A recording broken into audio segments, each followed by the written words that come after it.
go through with treatment at that. And I don't know what doctor would say. Yeah, you're healthy enough to do it. But I'm telling you. It's hard to know until you're sitting there, I guess. I guess I'm. Yeah, it is. I think they're working on it. I can tell you, when it's live, there's always something. That's us. So where am I looking? Oh, yeah. You got a bad echo out here. Anyway, thank y'all for coming. Thanks for having me. Rhonda, yes, Breast Cancer Resource Center, right? yes. And don't tell me, Shauna. No. See, I need a Team Laura. Laura. Not Laura Croft. I think it's because of the O2. It's been for years. You get too much or too little, you know, it does to your brain. That's what's kind of thinking Bob would be out here for that one. It's Laura. Well, you have to accept certain things when you. Absolutely. I do. 2 brain surgeries. I have to. You understand about The that. memory. We were into stress. Laura Towne. Yes. Laura Town, that's right. Laura Towne. See, I should have wore Team Laura. Look it up. How do you pronounce your last name? Loeliger. Loeliger. Okay. Great. Why don't you tell me somebody else is coming on? Well, Camino, come on down. He can take my place. No, I just wanted to hang on. Huh? Oh, bring another chair. Oh, Yeah, bring another chair. Get right in there between us. those microphones will pick him up too, so we don't need another microphone. Come on, Camino. Traffic off. Thank you, Mom.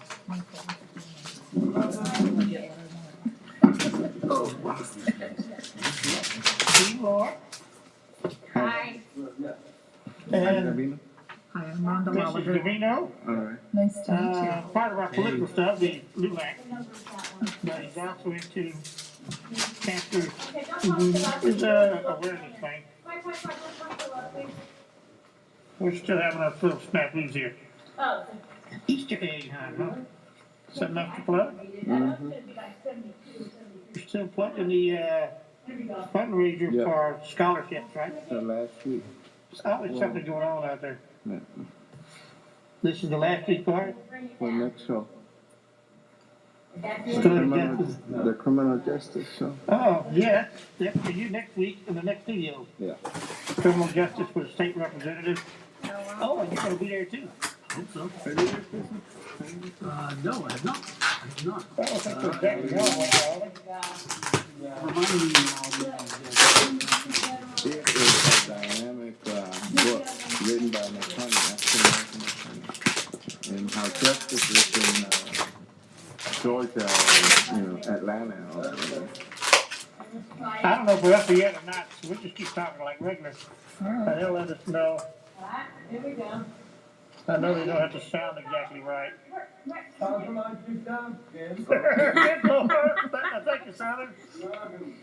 I just want to know whether we should start over on the introductions. That's Well, now that you know who I am. What, do you remember? Laura.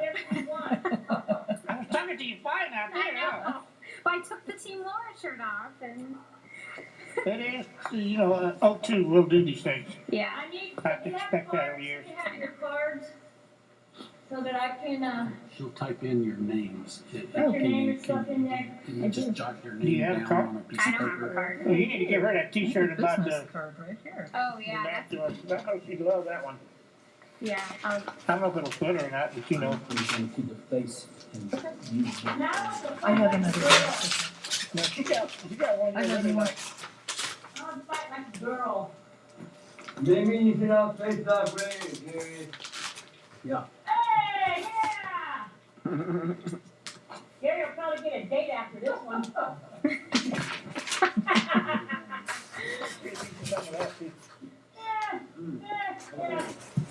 One name and then Me and Davina have been doing a lot of things for a long time.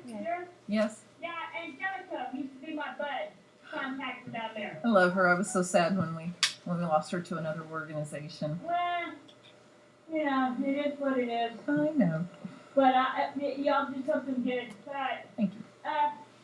So we're let us good? know. Just start the show All right. and have fun with it. And we're going to be doing adjustments and stuff. We're going out, Team Laura. What the hell?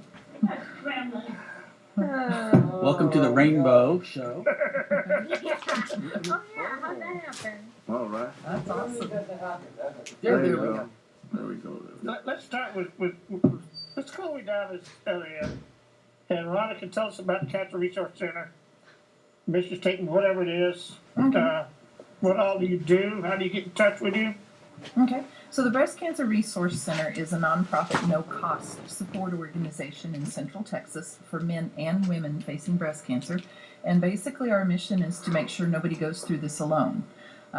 If you receive a diagnosis of any kind of cancer and you're not familiar with it, you wake up in a brand new land and you don't know your way around and you don't speak the language and it's a little overwhelming. So we're here to act as guides and make sure our clients have everything they need to get through treatment. No, thank you, Anthony. Yes, that you're not alone. I know I told Laura about when we go down to the infusion room. I always felt bad for the people I see down there alone because it's kind of a, I don't want to say morbid place. You know, the infusion room where you just lay there and get chemicals pumped into you. And the young people. I don't like to see that part either. Right. And that's, seeing Laura here is just too young and pretty to be a brain cancer thing. Thank you for calling me young. Well, you're not. I'd have to guess in the late 20s maybe, or maybe early 30s. Mid-30s, yes. Mid-30s? Sounds close. You were. Oh. I'll take late 20s. Yeah, we'll just go straight to you then. Well, to be We'll head for the honest, cure. each age you get when you've been diagnosed with cancer is a positive one. So now I'm like, this year I turned 35. I'm like, I'm 35, yeah. You know, normally people are like, oh God, I'm closer to 40 or I'm closer to this or whatever. But now I'm like, I wake up every day and I'm like, I'm a little closer to the next stage that I'm going to be. So You actually made it to I 35. made it to 35. I was diagnosed at 31 and a half or so. And then here I am. So yeah, I'm here to represent the Head for the Cure and just brain cancer research in general. I'm only a participant, and I say only, but that's a huge thing because I make a team. It started with about probably 15 people for Head for the Cure, and I now have 42 on my team. So Head for the Cure, I'm going to just read their mission. It's the mission of Head for the Cure is to raise awareness and funding to inspire hope for the community of brain cancer patients. It also includes brain tumor patients because having anything in your brain that shouldn't be there is not great. Brain cancer patients, their families, friends, caregivers, and other supporters while celebrating their courage, spirit, and energy. We accomplish this by hosting a series of 5K runs and walks and other events to raise funding in support of brain cancer research, benefiting local beneficiaries and our national beneficiary, the Brain Tumor Trials Collaborative. It's also BTTC. We also provide support through the programs including Brains for the Cure, and then survivor luncheons and other community engagements. All of these events and programs allow Head for the Cure to raise funds, awareness, and hope for the brain tumor. I might need that. The brain tumor community. So basically, they work in, I don't know how, I'm not, again, a member of them, I'm just a participant, but they work in so many different states now. And I mean, Texas alone, there's an event in Dallas, there's one here in Central Texas, which is in Austin, there's one out in the middle of Texas somewhere. I know there's one in my hometown out by Detroit, and they do really good things. It's a small event, it's not quite as big as You're going to say Race for the Cure, right? But that's Komen, that's not us. Well, still, but for brain cancer, Right. breast cancer. But it's something that's growing, and it will continue to grow, and it will continue to get. I mean, Head for the Cure is bringing more knowledge and more awareness that brain cancer needs more research, more funding to get a cure. We need a cure, essentially. So, for Austin, the event this year is Sunday, March 31st. This Sunday, right? No, March 31st. So 2 weeks from Sundays. Sunday. Yeah. And it is at the Domain, and I believe it starts at 8 a.m. You can still register online. I think right now they have a $5 off if you sign up right now, and it is, I don't remember, I'd have to look it up. But it's not a big cost, and the money goes towards research and all that, and you can donate money, and that's what we do. That's why I do it. To get more research, I do it to be with the community, the brain cancer community. I do it for myself because it's fun, and I can be like, yes, I'm a survivor, and just share it with people and talk about it. Obviously, I'm really open about it, so. Right. What progress has been made in cure of cancer overall that we could speak about, let's say? In the cure. So if you listen Treatment, to how about that?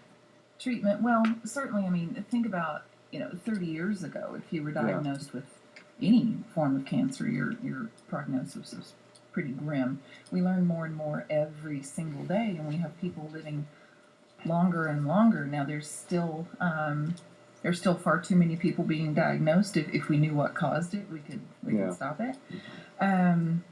But even people who have a progression in the breast cancer world, the average lifespan after a stage 4 diagnosis, I think, was just about 33 to 36 months, and we see people living up to and beyond 10 years because their bodies are so receptive of the treatment. It's still not curable, But longevity of anything. but the longevity is increasing definitely. And American Cancer Society and Come and both state that more and more people are surviving breast cancer. I don't have any statistics to back that That's up. what I still know one person dying from it is too many. So. Yes. I don't know much about breast cancer, but I know I've had friends who I mean, it's very familial. Like if someone has it, and so I like they get the BRCA test done, and if they test positive for it, they can have that mastectomy or whatever prior to even getting it. And I think that's huge over the last however many years. Yep, because that would be considered preventive. Yeah. A mastectomy is cheaper than treatment. Right. So waiting for it. But if they do, but there are many who are diagnosed, even if they have it in their family. My great aunt died of metastatic breast cancer, but it was not genetic. Hers was a random occurrence. Mine was a random occurrence. Doesn't mean my daughters aren't going to have to worry about it. They could also have a random occurrence, but it's not genetic. Yeah, with my wife, it seems it's genetic. Her mother and her sister both, so. Is there a higher number in ethnicities in different cultures? I really don't know. I know that we're seeing higher morbidity rates in African American and Hispanic cultures only because they are hesitant or reluctant to go seek treatment. They wait till they pass from it. By the time it's diagnosed, it's already very late. But these are cultures of very, very strong women. They don't want to go visit the doctor to learn that something is wrong. They are the breadwinners. They are the ones running the house. Right, but I mean, these are women, it's hard to convince them that they need to take a step back and go take care of themselves because they're taking care of everybody else. That's what I had to do. I only worked 12 hours a week at where I worked at. So there was no leave that I could take. Now, when I was full-time, I did the FMLA, and that worked out really well. But I had to take a health issue leave, and there is no leave for anybody who's under 1,250 hours a year, which if you do 12 hours a week, you're next to nothing. Right. But, I have to say the company that I worked for was very, very good to me all those years that I worked there, and I thank them for that. But, my last CT scan came back with everything's good. My tumors in my liver are shrinking. I got the MBC, metastatic breast cancer. Ibrance worked real well, and it shrunk my one tumor that I had. But the second CT scan said, "Ooh, hello, we got another one growing," like crystals. Right. So, anyways, they're shrinking again because I'm on Gemzar, and so they're shrinking. But I have a little more ascites in my abdomen. Slight rise in the ascites in my abdomen, which means more fluid, which means it could be malignant. Well, that's what metastatic breast cancer is anyways. To me, malignant is when it goes elsewhere. Any cancer is malignant. So that's what metastatic means. But I've been 10 years with Dr. Camp over at Texas Oncology. Nice. He's my man.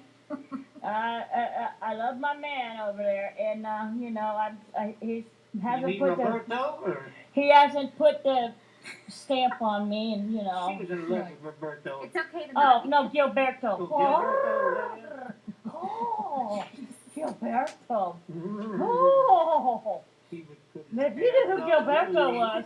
Oh, and then he quit from Texas Oncology to have a wine bar downtown, but it didn't go over.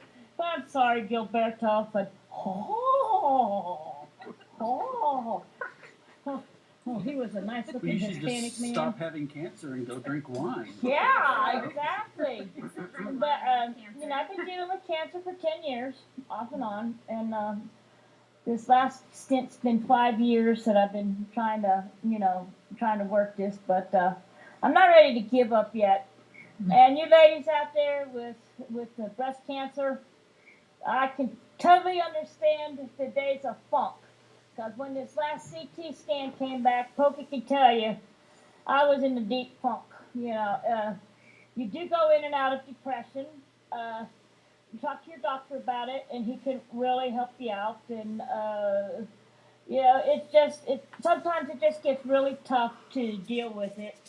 And you know, Yeah, when your oncologist is kind of scratching his head, it makes you want to scratch your head. And but I have complete faith in him, and in the Lord Jesus and Father God above.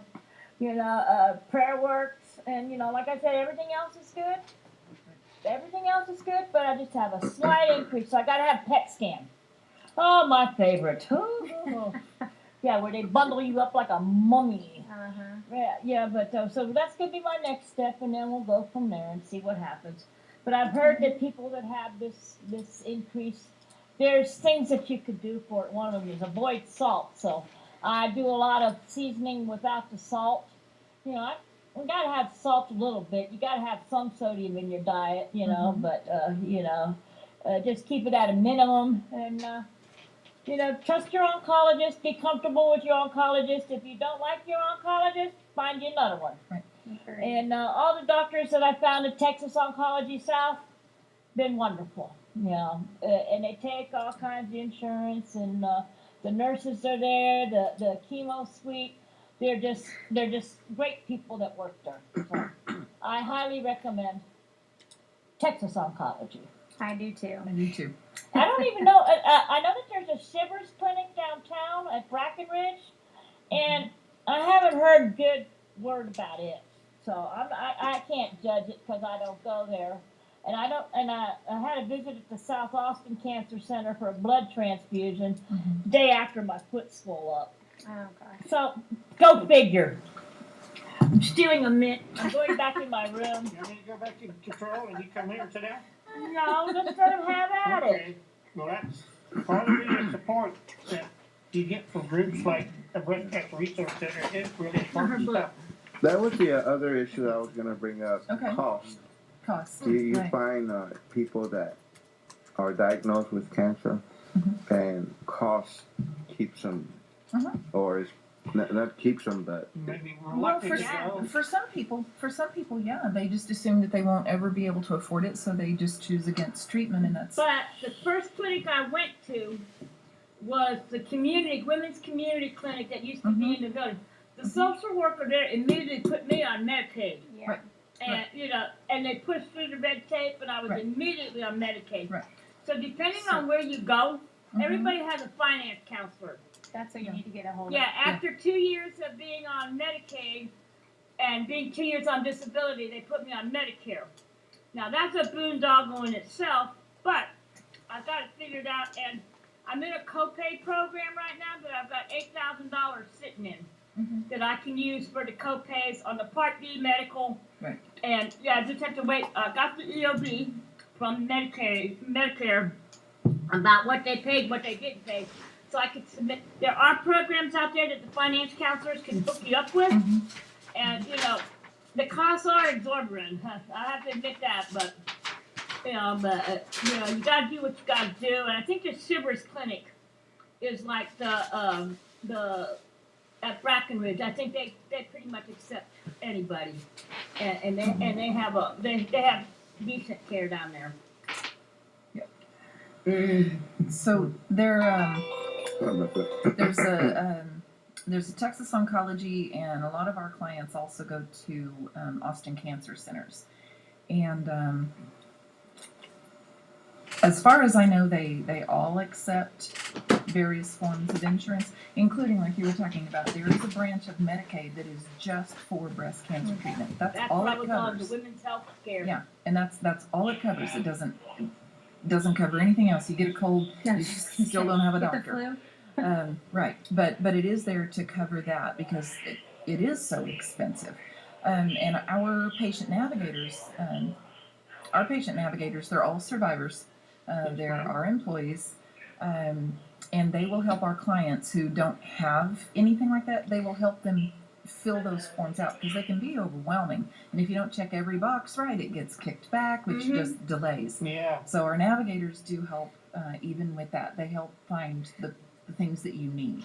How can we go back to Gavino's thing here with some of these low income, these minority women that they don't want to go?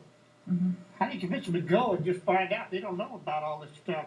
What am I trying to say? Is there some way to reach out to them in the lower income community, maybe to tell them that these programs are available? Well, Am I making any sense here? you are. So in Austin, there's the 211 program. Are you familiar with that? Mhm. We offer it even where I work Right. for Yeah. pregnant So- women who don't have a lot of Mhm. insurance or yeah.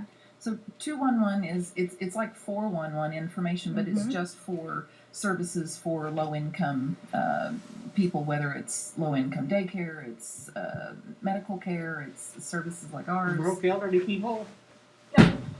Probably. Probably Meals on Wheels. That's always a WIC good one. kind of stuff. Yeah, absolutely. So You there's know all about that kind of stuff, didn't 211 and What's that? Lulac Mhm. probably has programs to help with that kind of thing. Well, if I think of something, I will pop back out. okay. Anyways, there are, like you said, there are a lot of programs. And if you go to clinics like the community clinics and stuff Mhm. like that, People's Clinic, all that, they're all knowledgeable. Just ask. Yeah. Right. Just Right. ask. Any kind of cancer you can get Yeah. you can get So- resources Absolutely. So for. cost shouldn't be an issue. It Shouldn't should be. be, getting- but it is we're getting- any medical thing. Well, That's for the trying problem. to get some kind of medical Right. assistance. Right. Right. For- So it depends. If you've already got a diagnosis of some kind, then you belong to an oncologist now. In every oncologist office that we know of in Austin, there is a financial counselor. Mm. And then she was talking about community care and People's Community Clinic, and they are there. They only work with uninsured and underserved. And Lone Star Circle of Care. Yes. That's also where they specialize. We don't have a marketing budget, so we do a lot of outreach and speaking events, and we try to get our word out as much as we can because. The trailer park sale. So Yeah, it's- this other kind of it's, social media. I mean, Yeah. that's where things need to be said. That you can go somewhere and you can Yeah. get the Mhm. the stuff you need.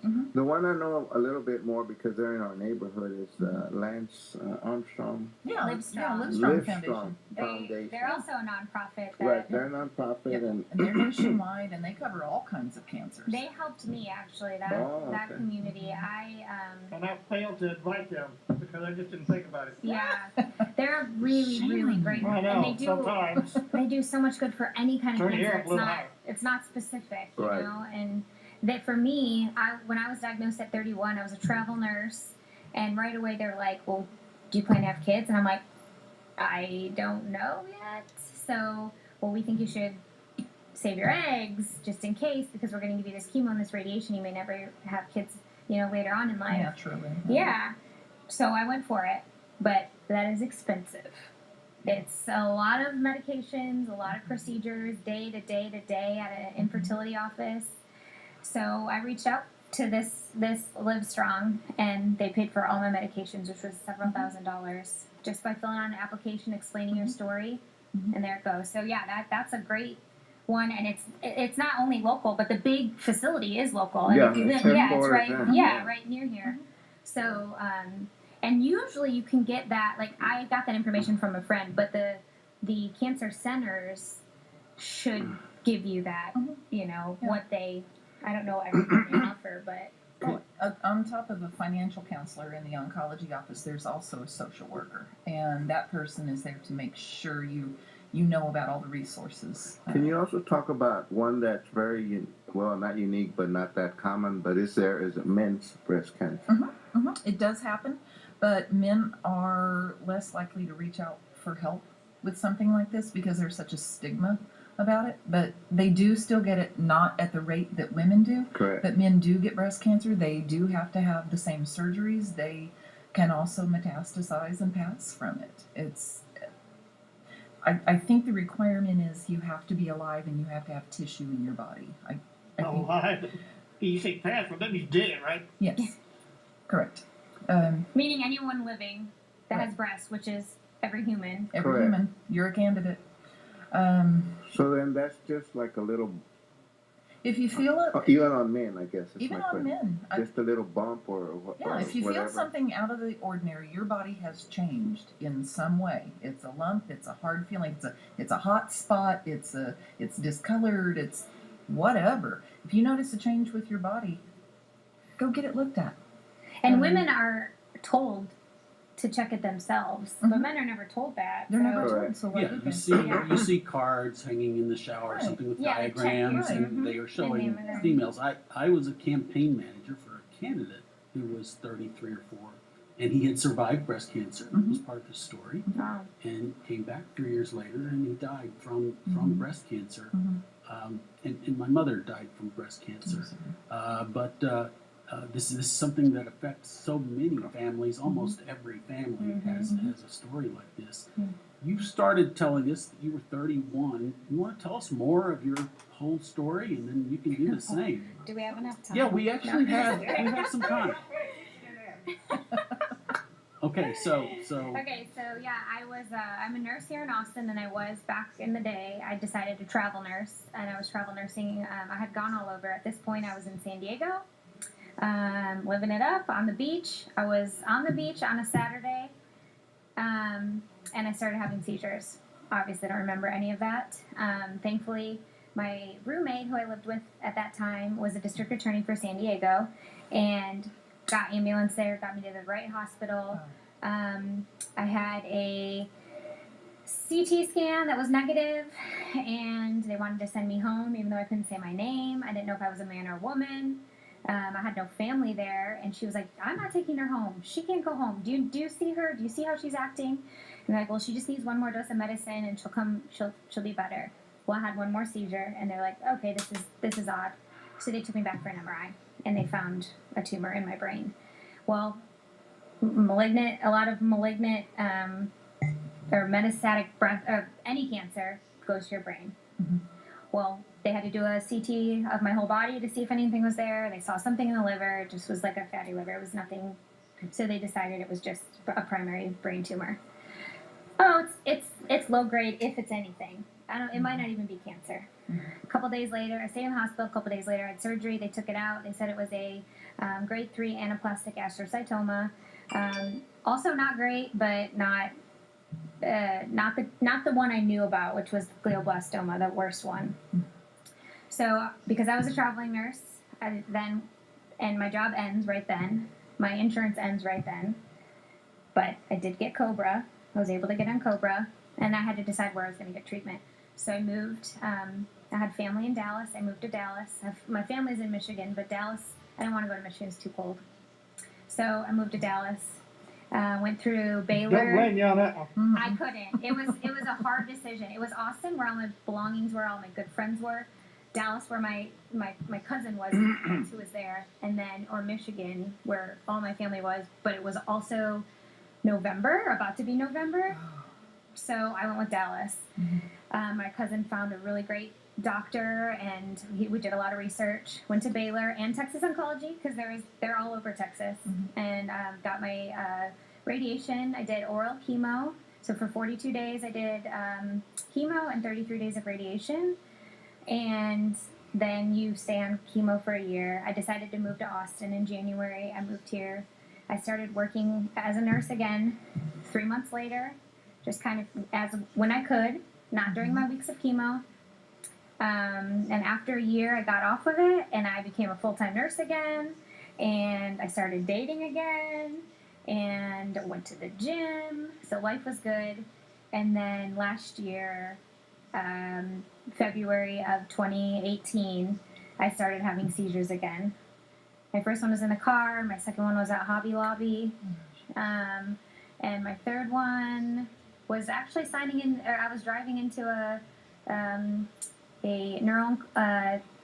neurosurgeon office. I was in the car. Thankfully, I was not driving. I was not allowed to drive at that point. And then it was, okay, what do I do now? I never wanted to come back. Oh, I forgot a whole huge part. Halfway through my treatment in Dallas, they had got my tumor and this is the other thing. You have to get second opinions or third opinions if you need it. You need to find where the best place is for you. My tumor got put in a plane and brought from San Diego to Dallas, and they looked at it and said, this is not a grade 3 astrocytoma, this is a grade 4 glioblastoma. Basically, you have the worst cancer that you could get for your brain. It was devastating. This is what John McCain had? This is what John McCain had, yes. And someone else recently. Was it Alex Trebek? Alex Trebek got diagnosed with something. Pancreatic. Oh, pancreatic. That was it. There was someone else with the brain. Anyways, and the life expectancy for someone with glioblastoma is about, I think, 14 to 16 months, and 10% of people live 5 years.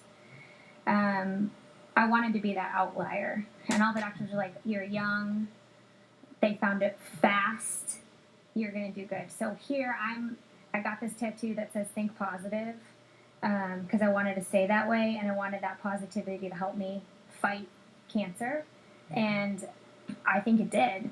And I was off chemo for a year until my seizures came back last February. I had, again, three days of seizures, and finally decided I needed to do something. Where am I going to do it? Am I going to do it here? Am I going to do it in a cool facility? And what am I going to do? And I researched stuff, but also researching about your own cancer is really terrifying. Oh yeah, Keep going. It's really terrifying. We tell people that don't Google it. Yeah, and I'm a nurse, and I know what a lot of things are. But if you Google, well, first if you just Google your symptoms of anything, like you get a thumb that hurts, it's going to tell you have some kind of cancer or something. Right. So Googling glioblastoma, that's what they show is your survival rate is so many months or so many years, and you don't want to read that about yourself. So I have a best friend that lives here, and then my mom. They would be the ones who looked up stuff for me, and we finally decided. Hell, I'm a lobby having a party. Bring the party in here. Right. There we go. What's the question? Oh. Thank you. So I was going to go, I actually went and had a second opinion in Houston at Memorial Hermann first, and... When a producer asks me a question, I try to help him out. Thank you. Don't yell at me. 20 minutes? Huh? Now, go ahead. They had a trial going on, so I thought, that's what Head for the Cure does. They look for these, they raise money to get these trials started. There's the same with any kind of cancer. A trial has to start to get a cure for something. And they trial at phase 1, phase 2, phase 3. And then it goes to just in between phase 3 and being approved by the FDA. And so many get to that and then end. And that's such a bummer. But yes, I went there. They had something I was going to do. And then I had that other seizure. And I was like, I just need it out. So I had surgery here in Austin, April 5th last year. And took a full total 3 months off work. And I started working again on chemo. And at the end of last year, they thought it was coming back. I started the ketogenic diet, which some people are complete haters on it. I'm totally into it. I eat meat, cheese, good veggies. Heavy cream in my coffee. Bulletproof with butter, coffee. Bulletproof coffee. Because tumors feed off sugar. So if you get rid of sugar, I'm hoping that it won't go back to the sugar can't go to my tumor anymore. So I did that, and I use CBD oil. I use a lot of natural vitamins in conjunction with, obviously, our medicine that we have here. So right now, I went to MD Anderson as a third hospital for an opinion, and they said, you look good, you look stable, and so here I am, currently able to talk, which is huge. Yes, Because where my tumor was is right next to my speech cortex twice, and so each time they thought that it may affect that. Clearly, it hasn't affected my speaking. You know, I talk a lot, so next. Yeah, and either hurry up or something here before we run out of time. 'Cause I do want to show that other T-shirt of yours. Oh, And I did want to go into support groups. Mm-hmm. Can I Because just as my say, wife said before you go on that, Mom, it can be painful for both, not just the patient, but the loved ones. Caregivers. The caregiver, because the patient can sometimes go into wild mood swings. oh, yeah, I'm very, And it can be painful to watch if you've known this person you really love them for a Yeah. long time. I turn into a Spend your life with monster. them and- Me too. I get turned into a, but I've also heard my sister, when her lung cancer metastasized, she had a tumor in her, the Back of section her of the head. vein back here. And then she had a pea-sized one between the two hemispheres right She up in was here. all- And I did not know that chemotherapy cannot pass the brain That's what barrier. we were talking That's about right. earlier. You know, and that was something interesting I learned about that. So she had the surgery and she had this one removed She and back figured that in part here. And then the radiation. Have you had radiation? Twice. Did you have that crazy? She couldn't stand that mask. They had like this form-fitting mask that they screw down to the table Yeah, that you you lay cannot move.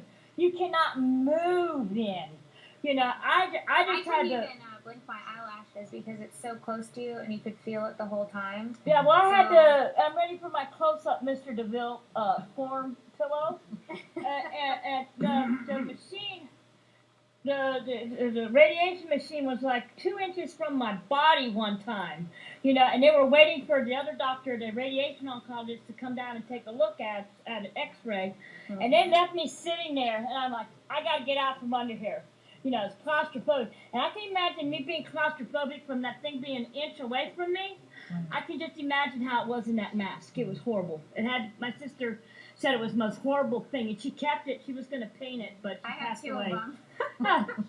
They're in my closet and they are very strange looking. And people, if I bring them out, I like put it on. It looks like not a goat. It just looks like a Halloween costume, honestly. Yeah, it's like it's got little squares. It's like looks Yeah, like I have a plastic with picture of little it on square thingies. Mm-hmm. You know, it Almost like a fencing mask.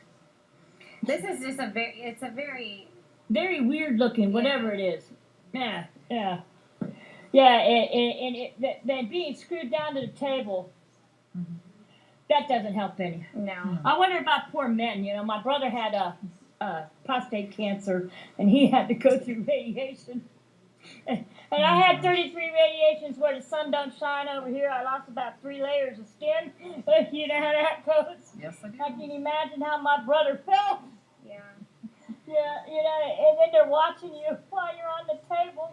So there's no shame in our game anymore, is there?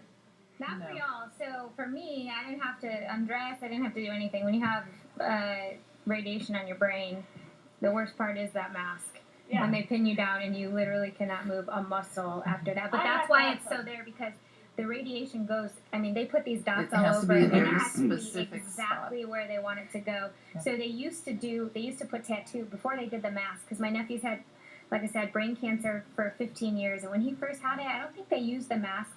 They would put the dots on his head and kind of support So him that was your brother? with my nephew. Oh, your nephew? Yeah. And it would and he had, I don't know if he still has them there, but they're like tattoos and they stay and they Yeah, I had like put them little there. dots. Little If dots. they can't of put the whatever. plastic You want over some you. cinnamon? No, but it's an experience going through all the treatment and stuff, you know.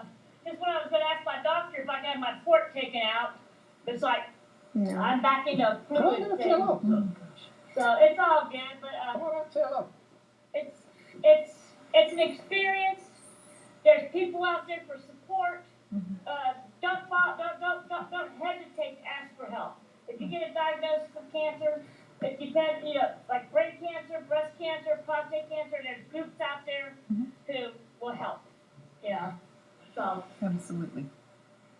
how much of your story do you want to tell personally, and then tell us more about how you coordinate volunteers at Okay. your organization? All right, I'll go quickly. So, Sorry. no, you're fine. Before you do, No, Yes. stay tuned. Come on, Mike Lee next, so don't go nowhere. Yes. This is the trailer park. I'm just going to pass by, I guess. Yeah, just do no pass, Okay, right? young man. All right. Yeah, and Hi. Mike's gonna be on with you next week. Lee. Hi. How you doing, Mike? Hi, it's fine. Rhonda Loeliger. Nice to meet you. Hey. And Mike Lee does our next show, and I he'll know be on you. next week with these two I'll during come by and say the hi after the show. justice. Okay. Justice something going on next week with you, right? What's that? Yeah. He's the trailer park lawyer too, by the way. Oh, We have Representative James James White. James White's gonna be on next week. Next week, You read that book yet? Nope. Which one? Mr. Covino and Gary will Like I both don't be have on there enough to with him. read already. Plenty going on.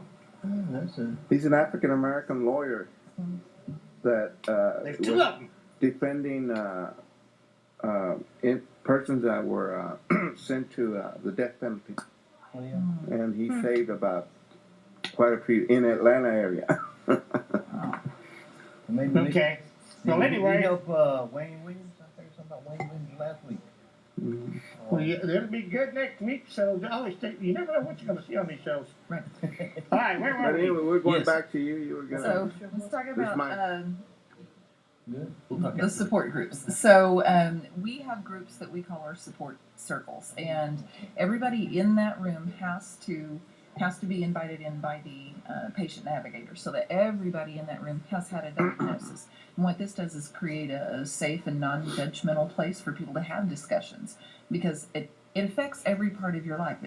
With breast cancer, it's not just your breasts; it's everything. And sometimes there are questions that people aren't comfortable asking of their provider, but you can ask a group of people who you identify with. So we have groups for our Spanish speakers. We have two dedicated support groups for our Spanish speakers. We have a group just for our clients under 45. It's huge. We have That's the part I hate to see, the younger ones like that. I was telling her the youngest person I've talked to is a 28-year-old, and the oldest person I've talked to in our group is 101. Anyway, So our support groups, we even have a group for our stage 4 clients under the age of 45 as well as over the age of 45, because they're going to have very different things they want to talk about. You know, how it impacts their young children, or the future of a Just family. future of a family. So it's just very different. But our support circles are online. They're in person. We have a group called After Breast Cancer. So when you finish treatment, it's a 6-week course, and this is kind of how you learn how to get back into a normal life, if there is, whatever that normal looks like Right. now. We try to facilitate every need that we can.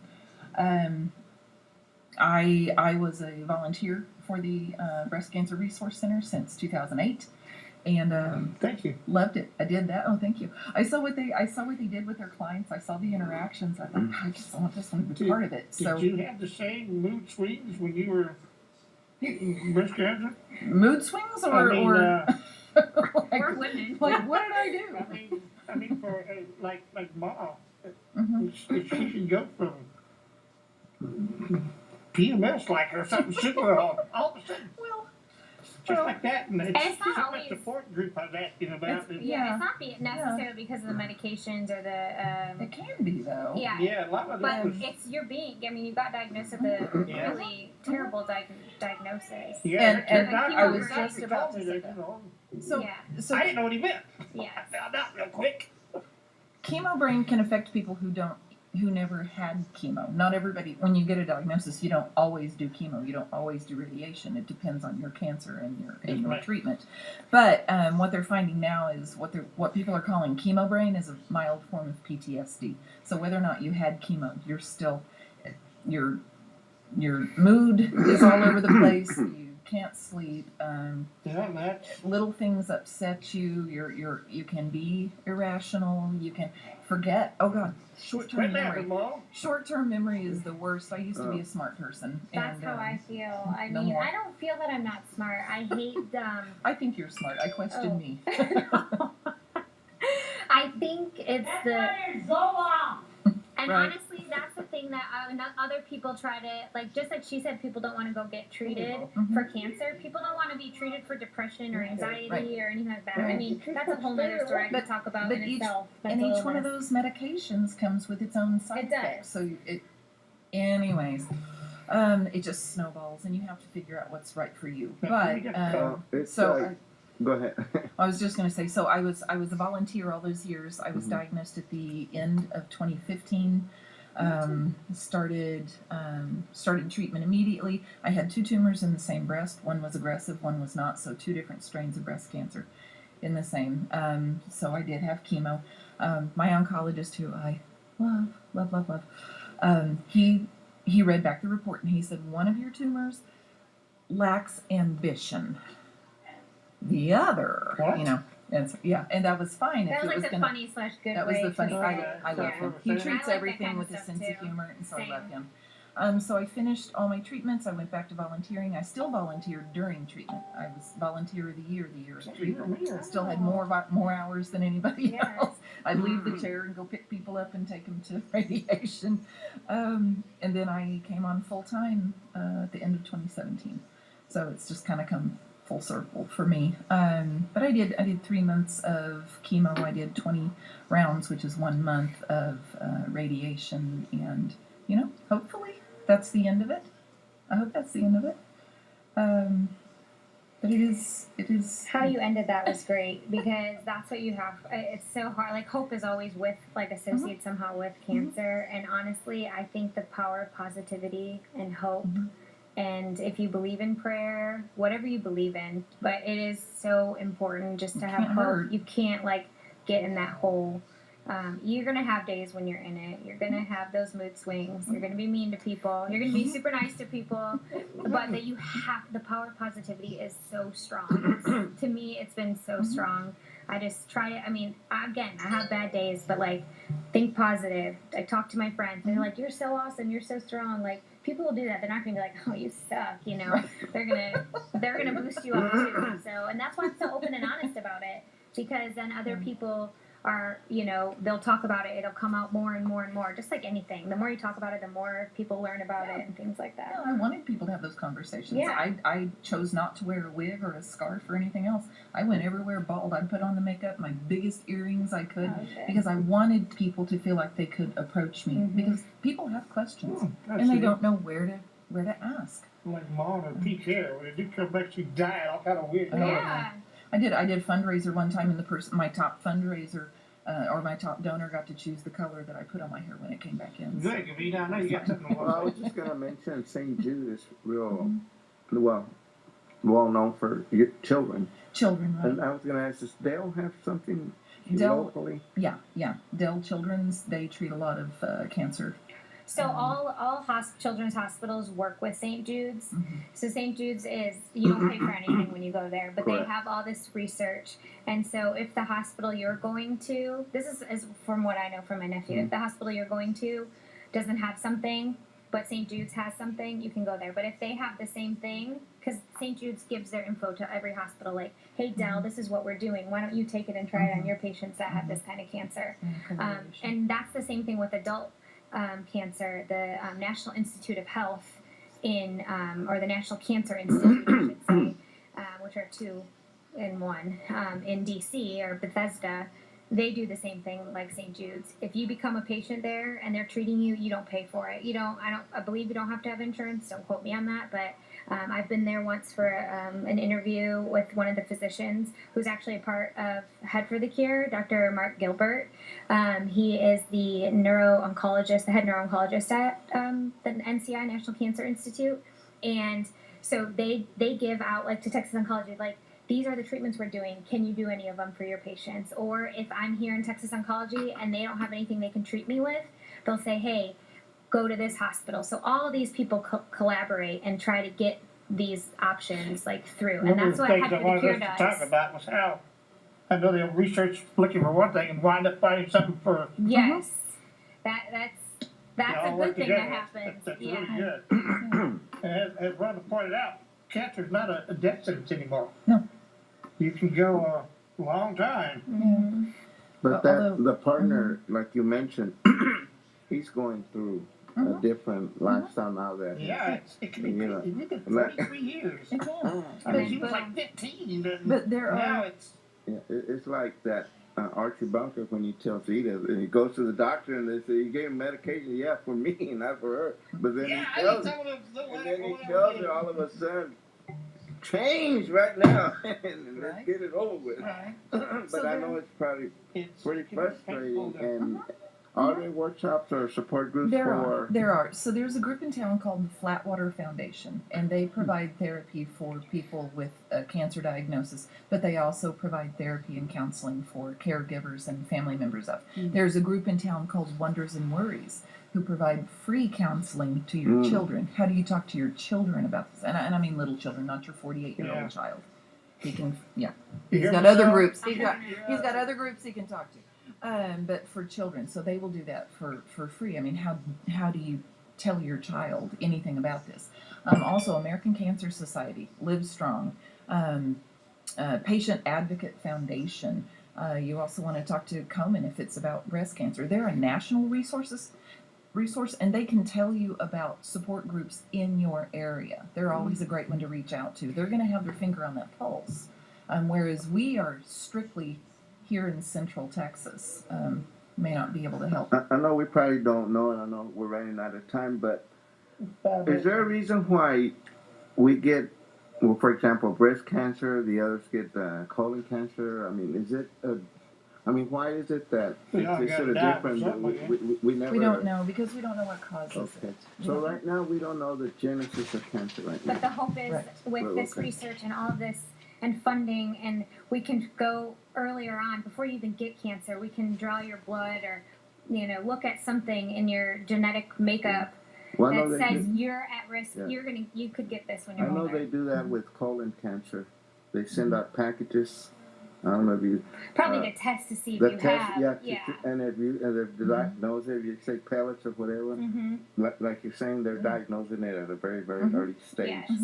That's early, but what they're trying to do is get it before you even have it. Right. Right. If they see, And ideally, that would almost be like curing because then you Yeah. can do something. To stop it before. Well, it Just I did the support genetic thing where you And send off, that's the and they will send 2023 you. or whatever. For a while, the government said, no, you can't be in the healthcare business. Don't be telling your customers That whether they- they're going to get a disease or not.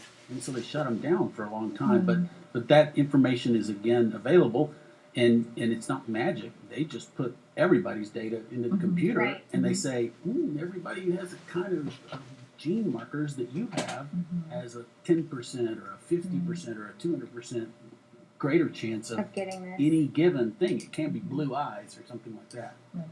I was curious about a follow-up.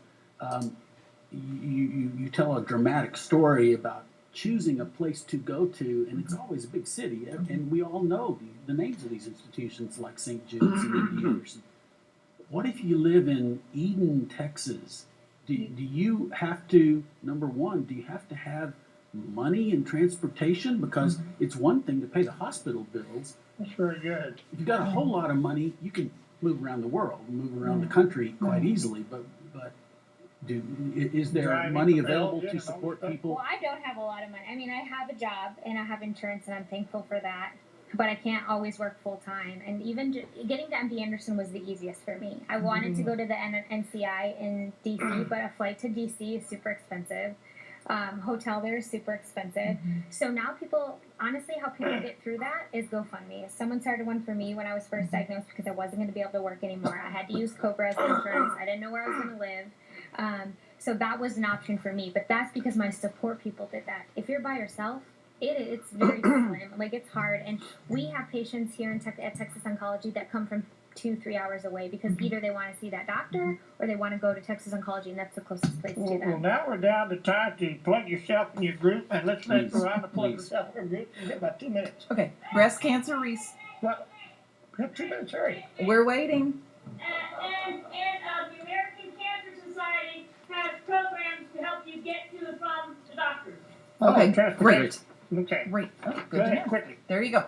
Breast Cancer Resource Center. No cost support. We're not a medical team. We're here just to make sure you have everything you need to get through it. We're a small group, 13 people, 10 of us are survivors. It's something we understand.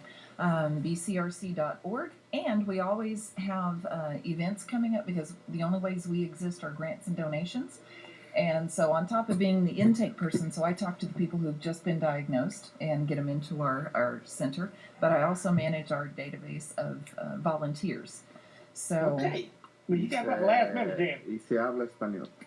we have 2 Spanish speaking. Yeah. I do not. I'm too gringa. No, but the organization has. Yes. Yes. All right. Okay, Head for the Cure, I already explained it. It's on March 31st at the domain. It starts at 8. You can go online and register, which is events.headforthecure.org.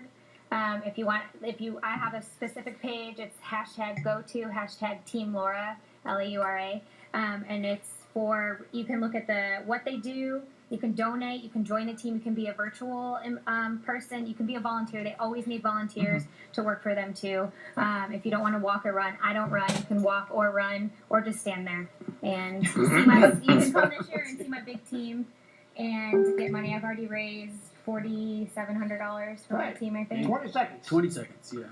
We'll get back with you next week on our Easter egg hunt that we'll be doing on April the 20th. We'll have more follow-up information, and we're also looking for donations of eggs, Easter eggs for that event. So, but we'll follow up next week with a little bit more. Thank you so much, ladies.